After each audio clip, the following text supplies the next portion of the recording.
Rainbow allrounder exterior paint, বাংলাদেশের আবহাওয়া উপযোগী একমাত্র পেইন্ট। স্বাগত নিউজ 24 সকালের সংবাদের সাথে আছি রাশেদ ইমাম। দেখছিলেন শিরোনাম, এবারে পুরো খবর। করোনা পরীক্ষা না করেই ভুয়া রিপোর্ট প্রদান এবং লাইসেন্স নবায়ন না করায় গুলশানের শাহাবুদ্দিন মেডিকেল সিলগালা করা হবে বলে জানিয়েছেন র্যাবের ভ্রাম্যমাণ আদালত। এর আগে রোববার চলা অভিযানে হাসপাতালটিতে ব্যাপক অনিয়ম ও প্রতারণার চিত্র ধরা পড়ে। শুধুমাত্র 24 ঘন্টায় এক রোগীর ভুতুরে বিল করা হয়েছে 1,36,000 টাকা। আবার করোনা টেস্টের রিপোর্ট দিয়ে দিত কোনো পরীক্ষা ছাড়াই। র্যাবের অভিযানে এসব অভিযোগের সত্যতা মেলায় নিয়মিত মামলা করবে র্যাব। মৌ খন্দকার ও অন্তরা বিশ্বাসকে সাথে নিয়ে বিস্তারিত জানাচ্ছেন মাহমুদুল হাসান। সরকারি অনুমোদন ছাড়াই রোগীদের করোনা পরীক্ষা করে আসছিল গুলশানের শাহাবুদ্দিন মেডিকেল কলেজ হাসপাতাল। এমন অভিযোগে রোববার বিকেলে নির্বাহী ম্যাজিস্ট্রেট সারোয়ার আলমের নেতৃত্বে অভিযান চালায় র্যাবের ভ্রাম্যমাণ আদালত। রাত 10টা পর্যন্ত হাসপাতালটির ফ্লোরে ফ্লোরে চলে অভিযান। তল্লাশি চালিয়ে জব্দ করা হয় মেয়াদ উত্তীর্ণ করোনা অ্যান্টিবডি টেস্ট কিট। এই অনুমোদনহীন কিটগুলো তাহলে পেলেন কোথায়? আমি পাইনি। তাহলে আসলো কিভাবে আপনাদের? এটা হসপিটালে নিয়ে আসছে, হসপিটালে ছিল। তার মানে হসপিটালে কিভাবে ছিল? হসপিটালে ডক্টর নারায়ণ ভৌমিকে করার জন্য উনি নিয়ে এসেছিলেন। উনি নিজে নিয়ে এসেছিলেন? হ্যাঁ, উনি নিয়ে এসেছিলেন। এটা কি কোনোভাবে আইনে সমর্থন করে? না, করে না। হাসপাতালে ভর্তি রোগীরা নানা অভিযোগ করলেও অস্বীকার করেন চিকিৎসকরা। আমাকে বলতেছে যে কোনো রিপোর্ট দেওয়া হবে না। তা আমি বললাম যে রিপোর্ট দেওয়া হবে না, আমি টাকা দিয়ে আপনাকে টেস্ট করালাম, আমার মাকে তো এটা অন্য কোনো জায়গায় নিতেও তো আমার বা লাগবে, তো এটা তো আমার একটা ডকুমেন্টস, আমাকে কেন রিপোর্ট দেওয়া হবে না? অভিযান শেষে সংবাদ সম্মেলনে র্যাবের নির্বাহী ম্যাজিস্ট্রেট জানান চরম অনিয়ম ও প্রতারণা করে চলছিল হাসপাতালটি। 24 হয়ে ভর্তি হয়েছে, 25 হয়ে সিরিজ হয়েছে। একদিনে তার বিল করা হয়েছে 1,39,000 টাকা। মজার বিষয় হচ্ছে এখানে একই টেস্ট এক্স-রে 3বার দেখানো হয়েছে, এখানে যে আপনার ক্রিয়েটিনিন 2বার দেখানো হয়েছে। শুধু তাই নয়, 1 বছর আগেই মেয়াদ শেষ হলেও লাইসেন্স নবায়ন করেনি এই হাসপাতাল। উল্টো রোগীদের কাছ থেকে করোনা চিকিৎসার নামে হাতিয়ে নিয়েছে মোটা অঙ্কের টাকা। 1 বছর হয়ে গেছে লাইসেন্স এটা নবায়ন করে নেয়। আগের দিন করিয়েছে ওনার করোনা পজিটিভ, পরের দিন এই রোগী সন্দেহের কারণে ইউনাইটেড থেকে নিজেই করিয়েছে, সেই রোগীকে নেগেটিভ সার্টিফিকেট আসছে। কিন্তু তার যে করোনার জন্য যে প্রোটোকল, যে ওষুধ, সেগুলো কিন্তু না দেওয়ার পরেও কিন্তু ফাইলে লিখে যাচ্ছে এবং তার বিল হচ্ছে। রোগীদের সরিয়ে নিয়ে হাসপাতালটি সিলগালা করা হবে বলে জানিয়েছে র্যাব। এখানে কিছু টাচি পেশেন্ট আছে, তো তাদেরকে শিফট করে আমরা পরবর্তী ব্যবস্থা গ্রহণ করব। মাহমুদুল হাসান, নিউজ 24, ঢাকা। রিজেন্টের সঙ্গে অধিদপ্তরের চুক্তির রেকর্ডপত্র সংগ্রহে স্বাস্থ্য অধিদপ্তরে গিয়েছিল দুর্নীতি দমন কমিশনের অনুসন্ধান দল। এ সময় স্বাস্থ্য অধিদপ্তরের দেয়া রেকর্ডপত্রের সত্যায়িত কপি গ্রহণ করেনি দুদকের অনুসন্ধানী টিম। অনুসন্ধান দলের প্রধান জানান, রিজেন্টের সঙ্গে অধিদপ্তরের চুক্তির রেকর্ডপত্র আরও 3 দিন আগে চাওয়া হয়। মূল কপি সহ পুরো ফাইল তৈরি না হওয়ায় সোমবার তা পৌঁছে দেয়া হবে বলে জানিয়েছে স্বাস্থ্য অধিদপ্তর। আরও জানাচ্ছেন আলী তালুকদার। রিজেন্ট হাসপাতালের সঙ্গে চুক্তির রেকর্ডপত্র সংগ্রহে রোববার বেলা 3টার দিকে স্বাস্থ্য অধিদপ্তরে আসে দুর্নীতি দমন কমিশনের অনুসন্ধান দল।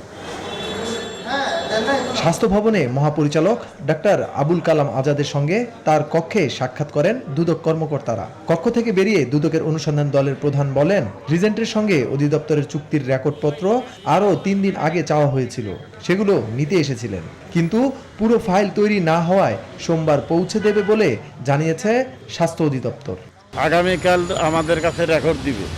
রেকর্ড দেওয়ার পরে দুদক হলো রেকর্ড ভিত্তিক অনুসন্ধান করে রেকর্ড পাওয়ার পর আমরা জানাইতে পারবো যে কি পাইলাম কি পাইলাম না, কি পেলাম কি পেলাম। স্বাস্থ্য অধিদপ্তর বলছে অবশ্যই দুদকের তথ্য দিয়ে সহায়তা করবে তারা। তলব করা নথিপত্র অবশ্যই ঠিক সময়ে পৌঁছে দেওয়া হবে বলেও জানান তারা। সত্যায়িত ফটোকপি তাদের পৌঁছে দেওয়া হয়েছে। আজ তারা এসেছিলেন সেগুলোর মূল কপি চাইতে, যাতে করে সত্যায়িত ফটোকপির সাথে মিলিয়ে নিতে পারেন। আগামীকালকে তা দুদকের অফিসে পৌঁছে দেওয়া হবে। এদিকে করোনাকালে মাস্ক, পিপিই সহ অন্যান্য স্বাস্থ্য সুরক্ষা সামগ্রী ক্রয়ে দুর্নীতির অনুসন্ধানের জন্য কেন্দ্রীয় ঔষধাগারের 3 কর্মকর্তাকে জিজ্ঞাসাবাদ করছে দুদক। সাবেক কর্মকর্তা থেকে তলব করা হয়েছে, যে নথিপত্র জব্দ করা হয়েছে সেই নথিপত্রের সাথে তাদের কি সম্পৃক্ততা বা তারা এই ব্যাপারে আর কোনো তথ্য দিতে পারেন কিনা, সেই জন্য তাদের বক্তব্য গ্রহণ করা হচ্ছে। গেল 12 জুলাই দুদকের পরিচালক মীর মোহাম্মদ জয়নুল আবেদিন শিবলির স্বাক্ষরিত এক তলবি নোটিশের মাধ্যমে এ কর্মকর্তাদের তলব করা হয়। আলী তালুকদার, নিউজ 24, ঢাকা। সরকারি চাকরি দেয়া, রড সিমেন্টের টাকা না দেয়া, জাল সনদ, হাসপাতালে অতিরিক্ত টাকা আদায়, এমনকি রিকশা ভ্যানের ভুয়া সনদ, এমন অন্তত 140টি অভিযোগ জমা পড়েছে রিজেন্টের মোহাম্মদ শাহেদের বিরুদ্ধে। সকালে র্যাব সদর দপ্তরে সংবাদ সম্মেলনে কথা জানান র্যাব কর্মকর্তারা। এদিকে রিমান্ডে থাকা শাহেদের দেয়া তথ্যের ভিত্তিতে শনিবার মধ্যরাতে অভিযান চালিয়ে তার ব্যক্তিগত গাড়ি থেকে গুলিসহ পিস্তল, মদ ও ফেন্সিডিল উদ্ধার করেছে ডিবি। স্বরাষ্ট্রমন্ত্রী জানিয়েছেন, শাহেদের বিরুদ্ধে মামলার অভিযোগ দেয়া হবে শিগগিরই। বিস্তারিত জানাচ্ছেন হাবিবুল ইসলাম হাবিব। আলোচিত রিজেন্ট হাসপাতালের চেয়ারম্যান শাহেদের বিরুদ্ধে প্রতিনিয়ত বেরিয়ে আসছে নতুন নতুন চাঞ্চল্যকর তথ্য। তার বিরুদ্ধে প্রতারণা, জালিয়াতি, আত্মসাৎ সহ অভিযোগের ভাণ্ডার অনেক বড় হওয়ায় এর সঠিক তথ্য পেতে হটলাইন চালু করে র্যাব। রোববার সকালে র্যাব সদর দপ্তরে এক সংবাদ সম্মেলনে র্যাব জানায়, শাহেদ করিমের বিরুদ্ধে র্যাবের হটলাইন নম্বরে 140টি অভিযোগ এসেছে। শাহেদের কাছে মানুষের পাওয়া টাকার পরিমাণ প্রায় 10 কোটি।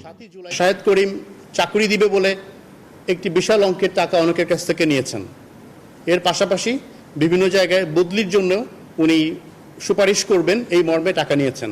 এর পাশাপাশি বিভিন্ন জায়গাতে বালু ভরাটের কাজ, রড, সিমেন্ট, বিটুমিনের সাপ্লাইয়ের কাজ, এরকম বলে বিভিন্ন টাকা উনি আত্মসাৎ করেছেন। মাসুদ করিমের যে হসপিটাল আছে, রিজেন্ট হসপিটাল, এই দুইটা শাখা থেকে মূলত অতিরিক্ত ফি আদায় করা। রিমান্ডে থাকা শাহেদকে নিয়ে শনিবার মধ্যরাতে উত্তরায় অভিযান চালায় ডিবি পুলিশ। অভিযানে তার ব্যক্তিগত গাড়ি থেকে গুলিসহ পিস্তল উদ্ধার করা হয়। এক্সট্রেল নিশান গাড়ি উদ্ধার করে এবং গাড়িতে ড্রাইভিং সিটের পিছনের সিটে শাহিদের দেয়া বক্তব্য মতেই সে একটা পিস্তল বের করে দেয়, নিজেই বের করে দেয়। আর ওই গাড়িতেই 1 রাউন্ড গুলি ভর্তি একটি পিস্তল পাওয়া যায়, 5 বোতল বিদেশি মদ, 10 বোতল ফেন্সিডিল, এগুলো উদ্ধার আছে। সাক্ষীদের সামনেই আমরা এই আলামতগুলো জব্দ করে ডিবি পুলিশের হেফাজতে এখন আছে। শাহেদের বিরুদ্ধে করা সব মামলার অভিযোগপত্রই দ্রুত দেওয়া হবে বলে জানিয়েছেন স্বরাষ্ট্রমন্ত্রী। আমরা সবগুলোকে একত্র করে আমরা দেখব। গেল 15 জুলাই সাতক্ষীরা সীমান্তবর্তী এলাকা থেকে শাহেদকে আটক করে র্যাব। হাবিবুল ইসলাম হাবিব, নিউজ 24, ঢাকা। সিলেটে করোনার ভুয়া সার্টিফিকেট প্রদান, করোনা পজিটিভ হয়েও চেম্বারে বসা এবং ভুয়া পদবি ব্যবহারের দায়ে HM শাহ আলম সাগর নামে এক চিকিৎসককে 4 মাসের কারাদণ্ড ও 1 লাখ টাকা জরিমানা করা হয়েছে। রোববার সন্ধ্যায় অভিযুক্ত চিকিৎসককে সাথে নিয়ে তার চেম্বারে অভিযান চালায় র্যাব। অভিযান শেষে র্যাবের ভ্রাম্যমাণ আদালত ওই রায় দেন। সৈয়দ রাসেলের তথ্য ও চিত্রে ডেস্ক রিপোর্ট। শাহেদ ও ডাক্তার সাবরিনা কাণ্ডের রেশ না কাটতেই সিলেটে মিলল আরেক প্রতারক চিকিৎসকের সন্ধান। HM শাহ আলম সাগর নামে ওই চিকিৎসক প্রবাসীদের করোনার ভুয়া পজিটিভ ও নেগেটিভ রিপোর্ট দিয়ে হাতিয়ে নিয়েছেন মোটা অঙ্কের টাকা। একই সাথে করোনা পজিটিভ হয়েও চেম্বার করা এবং ভুয়া পদবি ব্যবহারের অভিযোগও ছিল তার বিরুদ্ধে। বিষয়টি গণমাধ্যমে আসার পর অনুসন্ধানে নামে র্যাব। পত্রপত্রিকাতেও দেখেছেন একটা অভিযোগ আসছে। এই অভিযোগ এর প্রেক্ষিতে আমরা এখানে নিজেরা শ্যাডো তদন্ত করি এবং শ্যাডো আমাদের ইন্টেলিজেন্স উইংও কাজ করে এবং কাজ করে এই বিষয়গুলোর তথ্য সত্যতা পায়। রোববার সন্ধ্যায় অভিযুক্ত চিকিৎসককে সাথে নিয়ে তার চেম্বারে অভিযান চালায় র্যাব। এ সময় নিজের অপরাধ স্বীকার করেন ডাক্তার শাহ আলম। অভিযোগ প্রমাণিত হওয়ায় নির্বাহী ম্যাজিস্ট্রেট সুনন্দা রায়ের মোবাইল কোর্ট তাকে 4 মাসের কারাদণ্ড ও 1 লাখ টাকা জরিমানা করে। সিভিল সার্জন অফিস থেকে আমাদের প্রতিনিধি আছেন, উনি ওনার যে সার্টিফিকেটগুলো আছে বিভিন্ন কিছু যাচাই করেছেন, কিন্তু উনি ওসমানী মেডিকেল অফিসার এই ধরনের কোনো কাগজ উনি আমাদেরকে দেখাতে পারেননি। এছাড়া উনি নিজেও স্বীকার করেছেন যে উনি কোনো মেডিকেল অফিসার নন। এমন অপকর্মে আর কেউ জড়িত আছে কিনা তা খতিয়ে দেখা হচ্ছে বলে জানিয়েছেন র্যাব কর্মকর্তারা। মেডিনোভা কর্তৃপক্ষের বক্তব্য পর্যালোচনা করছি।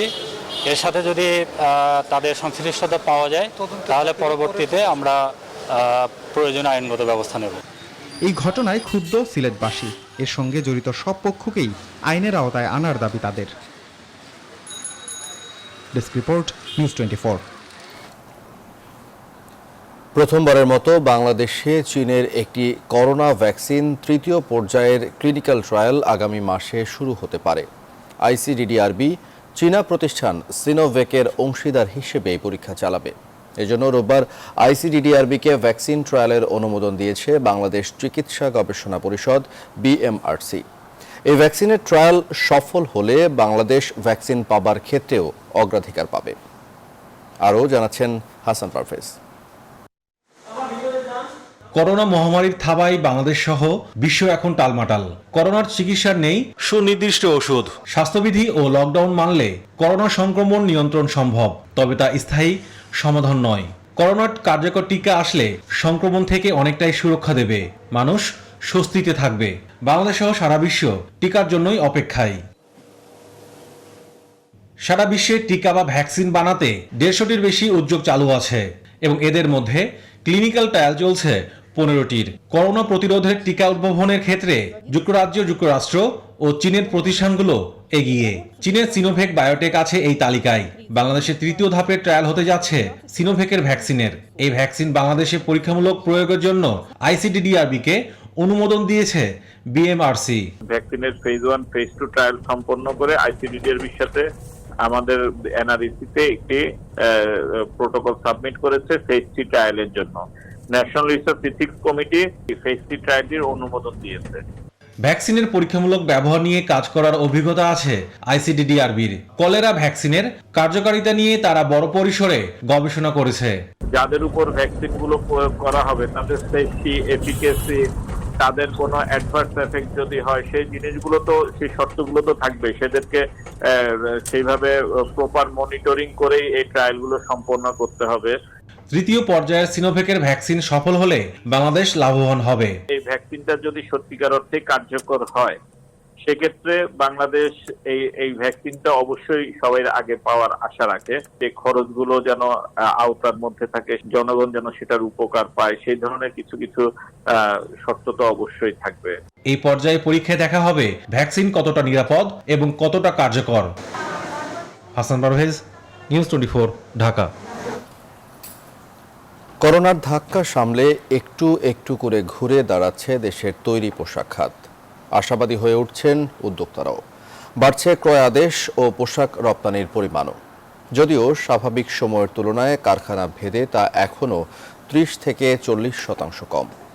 উদ্যোক্তা ও বিশ্লেষকরা বলছেন, বিদ্যমান পরিস্থিতিতে টিকে থাকার জন্য স্বল্প মেয়াদে স্বস্তি যোগালেও দীর্ঘমেয়াদে বাড়তি চ্যালেঞ্জ ও অনিশ্চয়তা মোকাবেলায় সক্ষমতা বাড়ানোর বিকল্প নেই।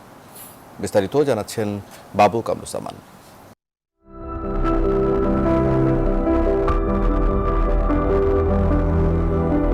আমাদের গত 2 মাস একটা ভালো এক্সপোর্ট হয়েছে, যেটি আশাব্যঞ্জক।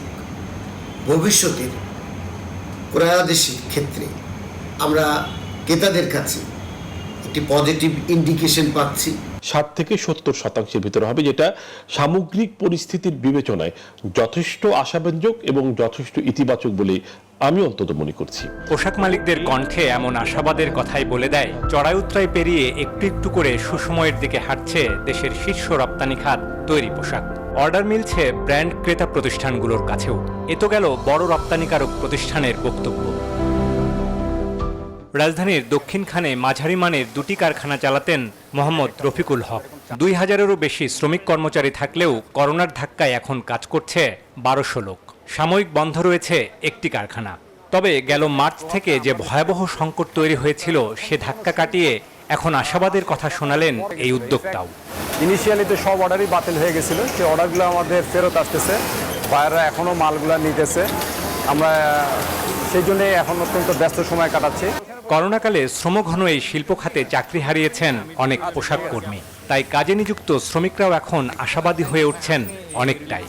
অনেক ফ্যাক্টরি বন্ধ হয়েছে, কিন্তু আমাদের এখন তো হয়নি। আমাদের তো চাকরি আসছে, আমরা করতেছি। করোনার সময় আমরা আতঙ্ক ছিলাম যে চাকরি থাকে না থাকে, ঠিক আছে, এখন চাকরি আছে ইনশাল্লাহ, আমরাও কাজ পাচ্ছি।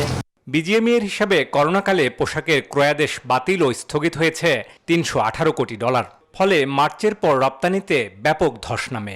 এপ্রিল মাসে রপ্তানি নেমে আসে মাত্র ৩৭ কোটি ডলারে, যা গেল 2 দশকের মধ্যে সর্বনিম্ন। তবে তা বাড়তে শুরু করেছে জুন ও জুলাইয়ে। যদিও দীর্ঘমেয়াদে আরও বড় চ্যালেঞ্জ মোকাবেলায় বাড়তি প্রস্তুতির কথা বলছেন এই গবেষক। এখনো পূর্ণভাবে খুলে ব্যবসার যে পরিবেশ সেটি তৈরি হয়নি। সব বিচার করে এক্ষুনি যে একটা স্বস্তিদায়ক সময় সেটি বলা যাচ্ছে না, তবে যে অর্ডারগুলো আসছে যতটুকুই সেটিও আমরা ইতিবাচকভাবে দেখি। সদ্যবিদায়ী অর্থবছরে পোশাক রপ্তানি হয়েছে ২,৭৯৫ কোটি ডলার, যা আগের অর্থবছরের চেয়ে ৬১৮ কোটি ডলার কম। তৈরি পোশাকের প্রধান গন্তব্য ইউরোপ ও আমেরিকার বাজার খুলে দেওয়ায় ধীরে হলেও এ খাতের রপ্তানি আদেশ বাড়ছে। বিজিএমইএ বলছে এই খাতে ৮০% পর্যন্ত রপ্তানি আদেশ আসতে শুরু করেছে। যদিও অর্থ পরিশোধের ক্ষেত্রে সময় নিচ্ছেন ক্রেতারা, তবু একের পর এক অর্ডার বাতিলের পর এই যে ক্রয়াদেশ আসছে তাতেই স্বস্তি খুঁজছেন উদ্যোক্তারা। বাবু কামরুজ্জামান, নিউজ 24, ঢাকা। রোহিঙ্গা সংকট সমাধানে বাংলাদেশের পক্ষে ভারত কি আরও খানিকটা সক্রিয় ভূমিকা রাখবে? সম্প্রতি চীন ভারত বিরোধের জের ধরে এমন প্রশ্ন তুলছেন অনেকে। কূটনীতিক ও আন্তর্জাতিক সম্পর্ক বিশ্লেষকদের মতে ভারত চীন বিরোধ আঞ্চলিক রাজনীতির অংশ হিসেবে রোহিঙ্গা ইস্যুর উপর তেমন কোনো প্রভাব ফেলবে না।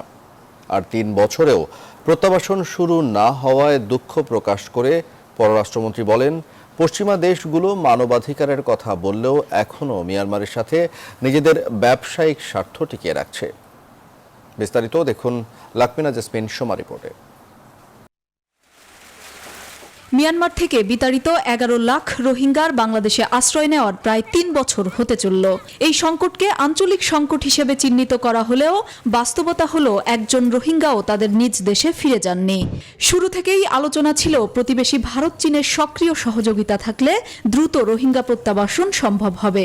সম্প্রতি এই দুই দেশের বিরোধ শুরু হলে আবারও আঞ্চলিক রাজনীতির অংশ হিসেবে রোহিঙ্গা ইস্যুটি সামনে আসে।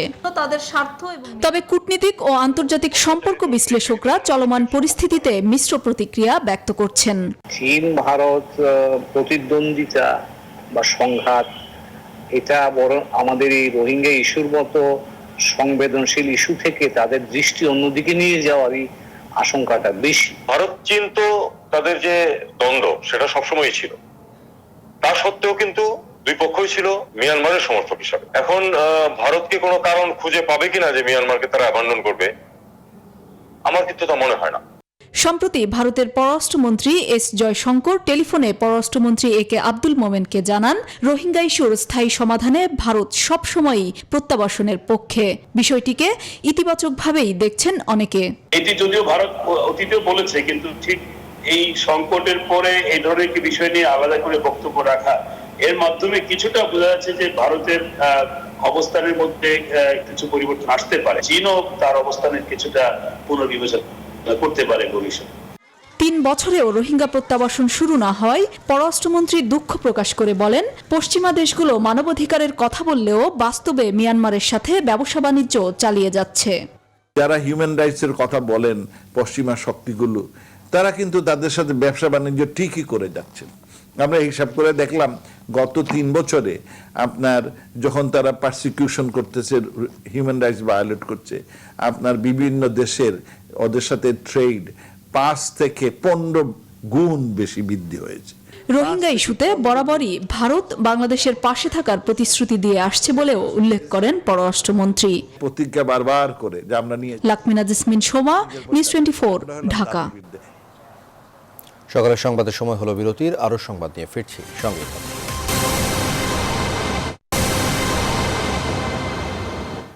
বিরতির পর স্বাগত আরও একবার, দেখছেন নিউজ 24 সকালের সংবাদ।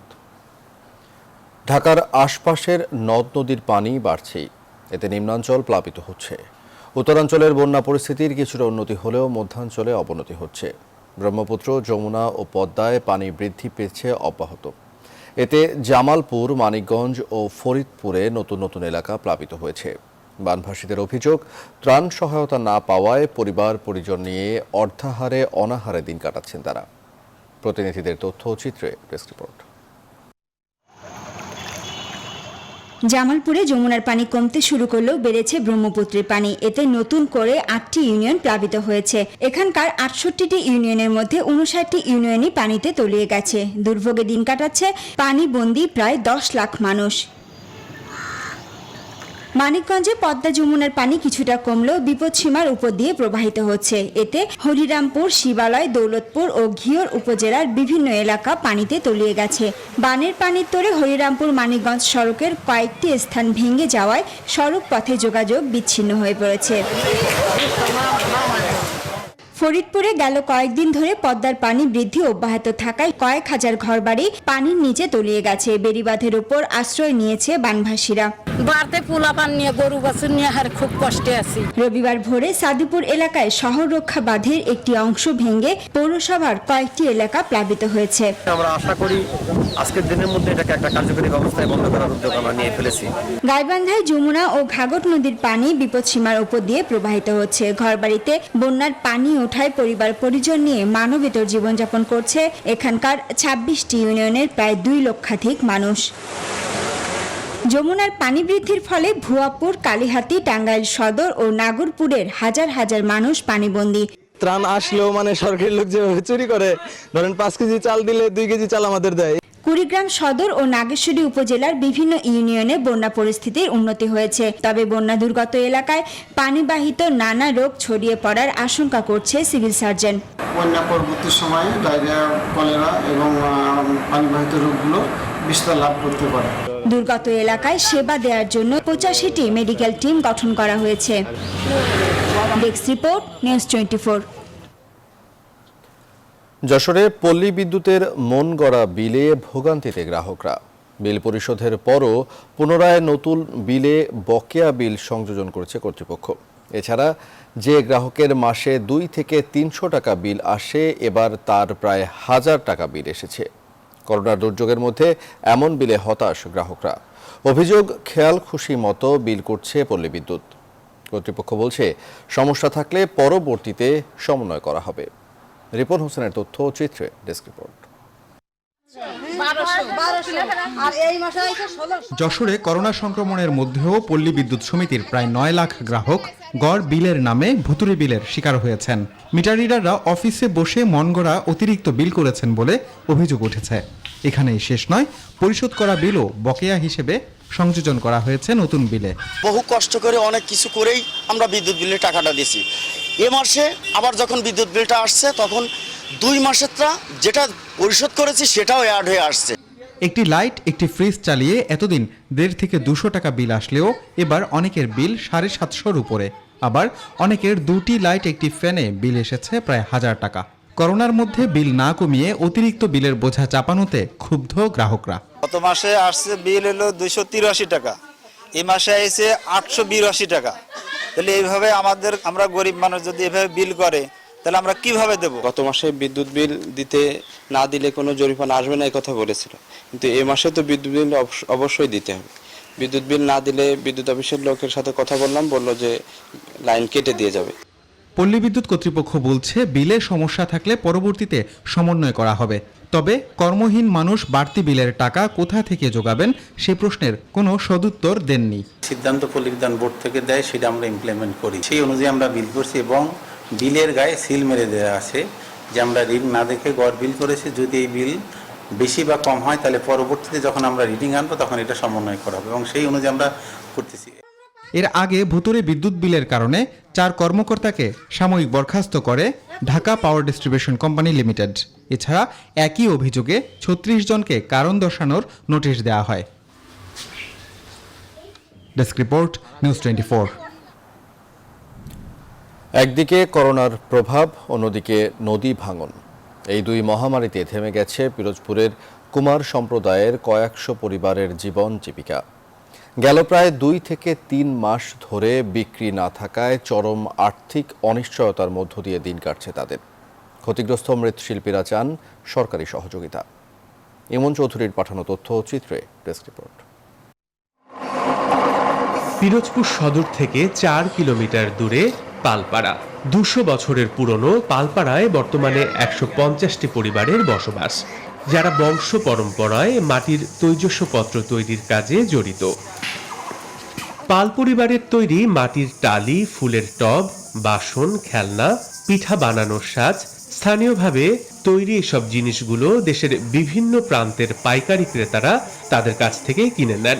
কিন্তু করোনার কারণে ক্রেতা না আসায় বিপাকে পড়েছেন মৃৎশিল্পীরা। করোনা ভাইরাসের ঠেলায় আমরা যে মালগুলো তৈরি করতে আছি, এত কোনো গ্রাহকপত্র নাই, কোনো বেচা কিনে নাই। আমাদের সরকার যদি কিছু সাহায্য করে, নাহলে তো পুরো সংকটে আমরা পরিস্থিতি। তবে মহামারীর মধ্যেই বন্যার মতো দুর্যোগে মৃৎশিল্প গ্রাম খ্যাত কাউখালীর পালবাড়ি এখন অনেকটাই ক্ষতির মুখে। সন্ধ্যা নদীর অব্যাহত ভাঙনের কারণে প্রায় বিলুপ্তির পথে পাল সম্প্রদায়। বহুত দিন ধরে জায়গা ভাঙ্গে যাইতে আছে, কেউ কোনো সরকার কোনো গুরুত্ব নেয় না। আর যদি এই মুহূর্তে যদি এই নদী ভাঙনের প্রকল্প যদি হাতে নেওয়া না হয়, তাহলে দেখা যাচ্ছে এই সোনাগুড়ি মৃৎশিল্প আর থাকবে না। ভুক্তভোগীদের দুর্দশায় সহায়তার আশ্বাস দিলেন জেলা চেম্বার অফ কমার্সের নেতারা। জেলা প্রশাসক সাহেবের সাথে আমরা বিভিন্ন সময় বিভিন্ন বিষয়ে যোগাযোগ করি। জেলা প্রশাসক মহোদয় বলেছেন যে এ জাতীয় কেউ যদি না পেয়ে থাকে জনপ্রতিনিধির কাছ থেকে, তাহলে আমার সাথে যোগাযোগ করলে অবশ্যই আমি তাদেরকে সহায়তা করব। আর নদী রক্ষায় বাঁধ নির্মাণ করে মৃৎশিল্প রক্ষার কথা জানালেন জেলা প্রশাসক। কাউখালী উপজেলা সম্প্রতি নদী ভাঙনের প্রকোপ দেখা দিয়েছে, তো পানি উন্নয়ন বোর্ড এই বিষয়ে সব সমীক্ষা করে এই জায়গাতে বেড়িবাঁধ নির্মাণ সহ যা যা প্রয়োজন সে বিষয়ে পদক্ষেপ গ্রহণ করে। 250 বছরের ঐতিহ্যবাহী মৃৎশিল্প রক্ষায় কার্যকরী পদক্ষেপ ও সরকারি সহযোগিতার দাবি জানিয়েছেন এ পেশার সাথে জড়িতরা। Desk report, news 24। এদিকে সুনামগঞ্জে বন্যা পরিস্থিতির উন্নতি হয়েছে, তবে 2 দফা বন্যায় এই জেলায় ব্যাপক ক্ষতি হয়েছে। ঘরবাড়ি থেকে পানি সরে গেলেও ক্ষতচিহ্ন রয়ে গেছে সর্বত্র।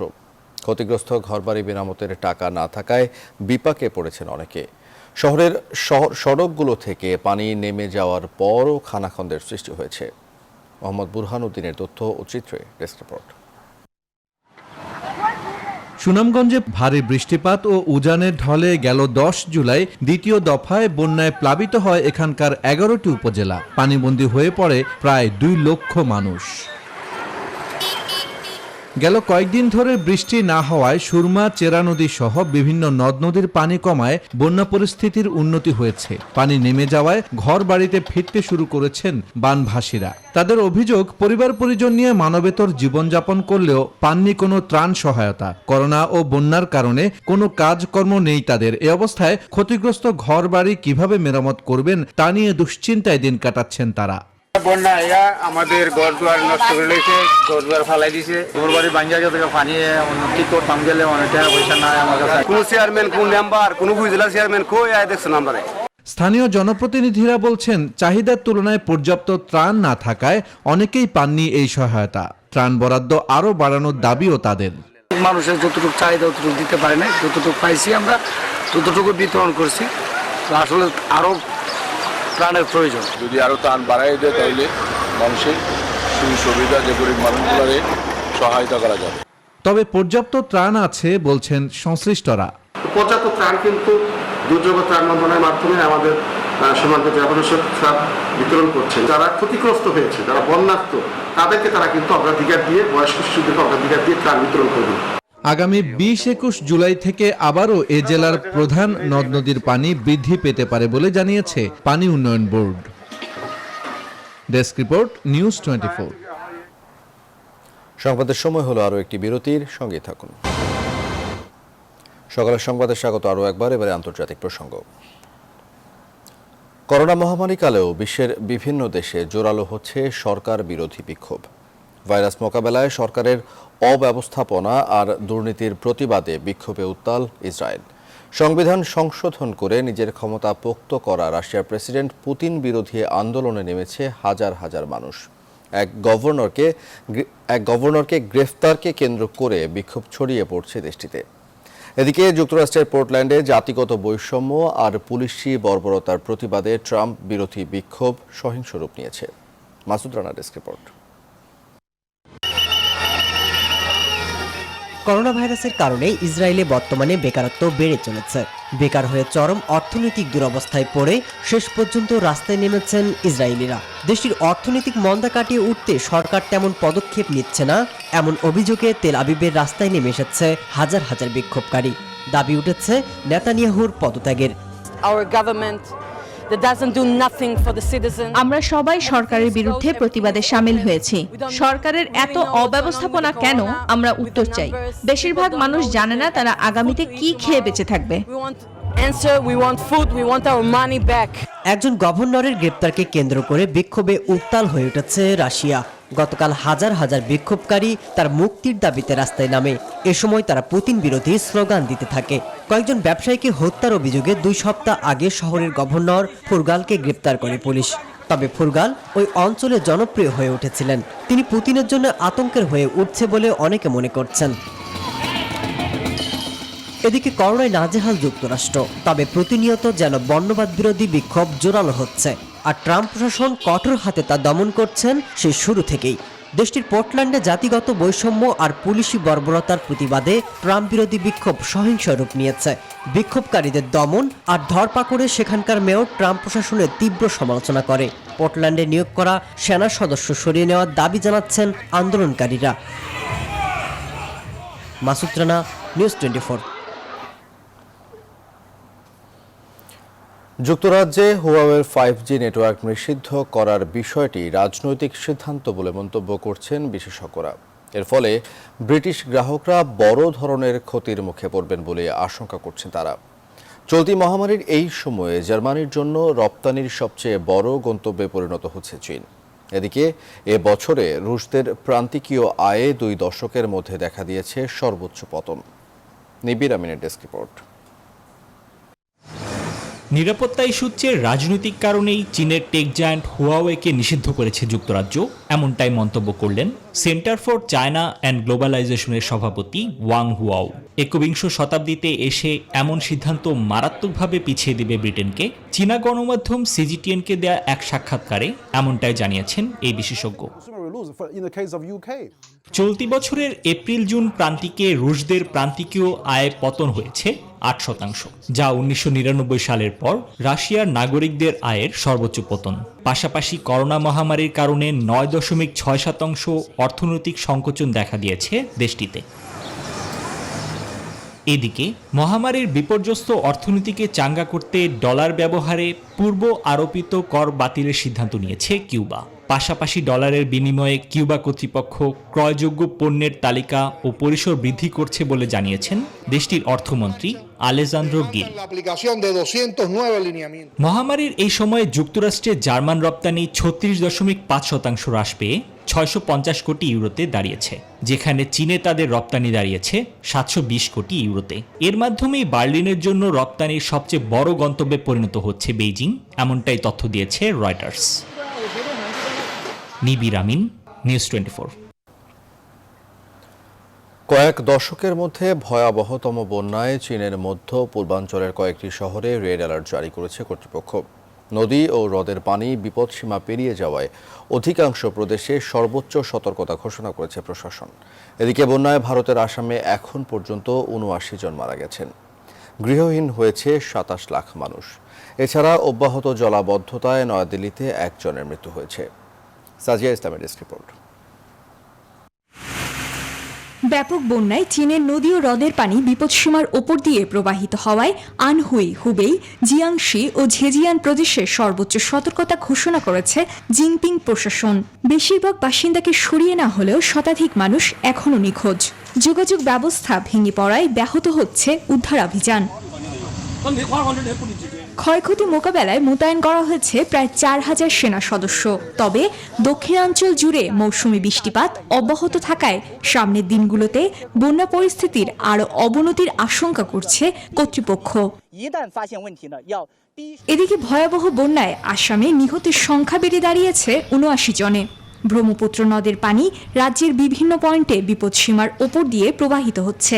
প্লাবিত হয়েছে 26টি জেলার নিম্নাঞ্চল। দুর্গতদের ত্রাণ সহায়তা দেওয়া হলেও ঘরছাড়া হয়েছে 27 লাখ মানুষ। বন্যার পানি থেকে রক্ষা পায়নি রাজ্যের কাজিরাঙা জাতীয় উদ্যানও। এরই মধ্যে উদ্যানটির 96টির মতো প্রাণী মারা গেছে বন্যার পানিতে। এদিকে রাজধানী দিল্লিতে তীব্র জলাবদ্ধতায় পানিতে ডুবে একজনের মৃত্যু হয়েছে বলে নিশ্চিত করেছে স্থানীয় পুলিশ। সাজিয়া ইসলাম, নিউজ 24। সকালের সংবাদে আরও একটি বিরতি, সঙ্গেই থাকুন।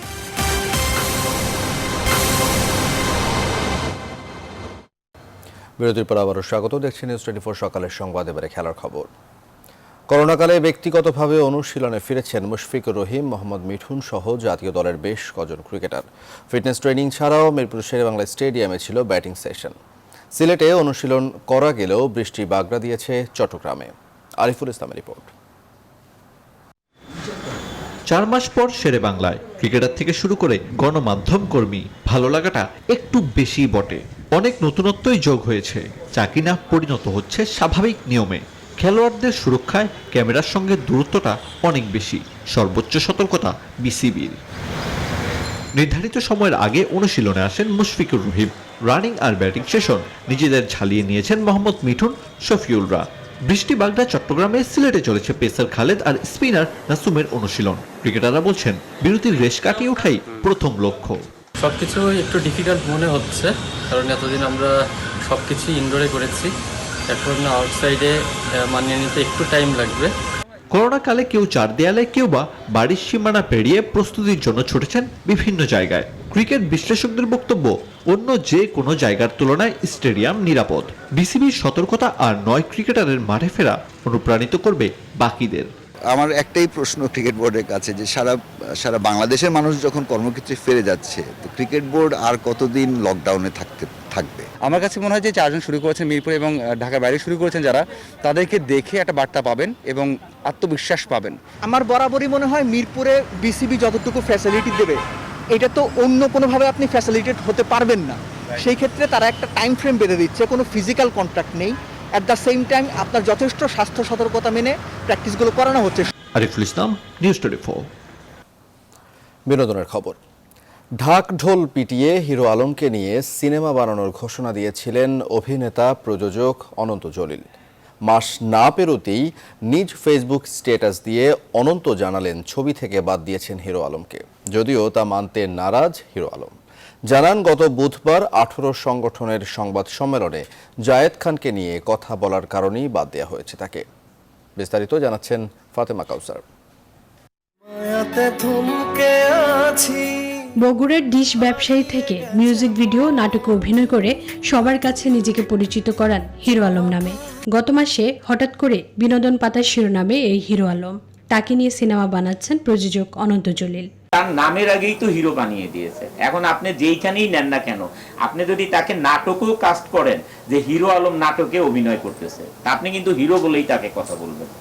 এই জন্য ওয়েট করেন, আমি কিভাবে তাকে ছবিতে মানে তাকে স্ক্রিনে কিভাবে আনি, এটা দেখলে আপনারা বুঝতে পারবেন।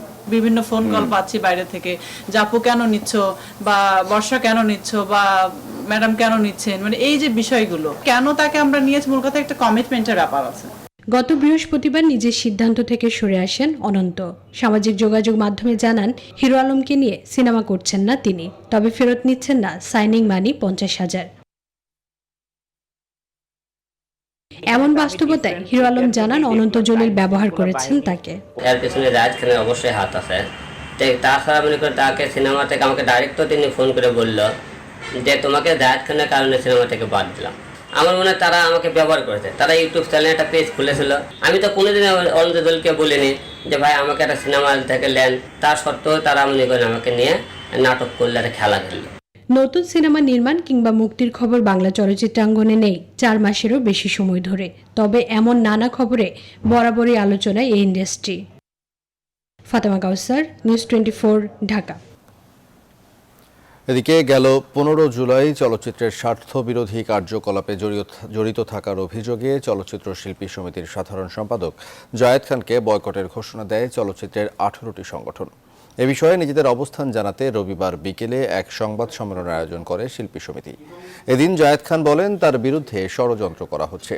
উপস্থিত কমিটির অন্য সদস্যরা চলচ্চিত্রের এই দুর্দিনে নিজেদের এক হয়ে কাজ করার আহ্বান জানান। একই দিন সকালে জায়েদ খানের বিরুদ্ধে রাস্তায় নামে শিল্পী সমিতির সদস্য পদ হারানো 182 জন সদস্য। 5 মাস আগে বয়কট করা হয়েছিল শিল্পী সমিতির সভাপতি মিশা সওদাগরকে।